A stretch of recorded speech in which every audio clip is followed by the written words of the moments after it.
Today we're going to talk about how to control your emotions on the tennis court.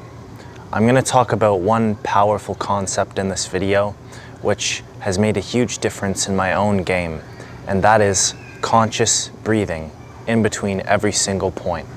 What you want to do is get into the habit of reminding yourself to take deep, controlled breaths. And this is a concept that some people may know as mindfulness, and professional athletes, specifically tennis players, implement this in their game routine. And for many of them, it's a habit, and it's very, very strong.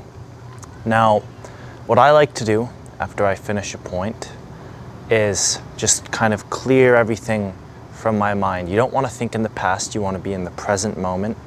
And the best way to do this is to turn around, okay, face the back of the court, and just take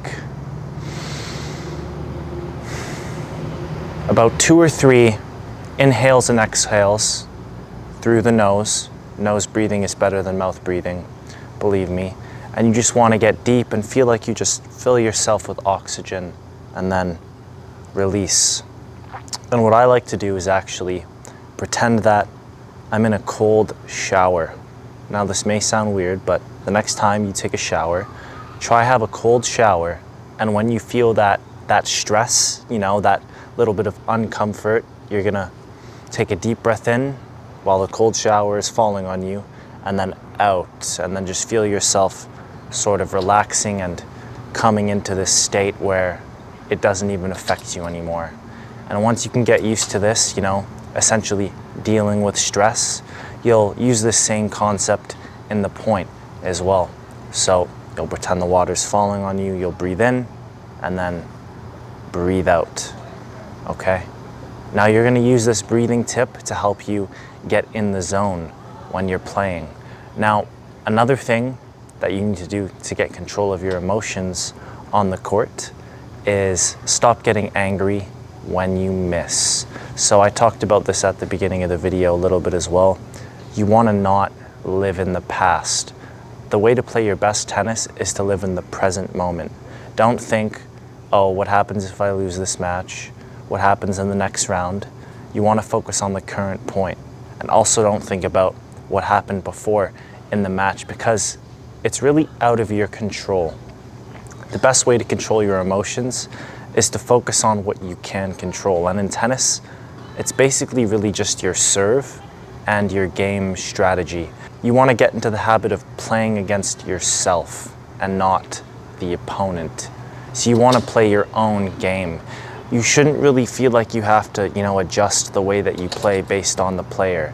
You want them to play your game. You don't want to play their game. And this is a trap that a lot of players fall into. And another thing is having a strategy to begin with, so you're not stressed out on the court and you don't have a bunch of thoughts flying around. The mindfulness helps, and being positive helps, but if you don't have a solid game strategy from the beginning, you're going to be very stressed out, and it's just going to cause kind of a chain reaction, and you're going to go off the rails and start smashing your racket, yelling, and that's not going to be very good for you. So you need to have a plan of what you want to do in the game, and it needs to be very specific as well. Where are you going to serve? Where are you going to return? What are you going to do in certain situations, okay? Now, I hope you found this video useful. I hope you found it informative, and please subscribe for more educational tennis videos. Ciao. If you want to win more matches at your club, or have a system to teach to your own tennis students or your children, I have a complete tennis system which can be absorbed in an online module in less than a week. I've made the mistakes so that you don't have to. Over 13 years, I've spent over $100,000 of my own money finding the best tennis coaching, which is now my system, which is the fundamentals of modern tennis. And finding good tennis information isn't rocket science, but for some reason, it's very hard to find this information even at the most prestigious of tennis clubs. I promise that if you complete the course, go through the whole thing, you can become twice as productive on the tennis court in 30 days. The link will be down in the description. Check it out if you're interested. Ciao.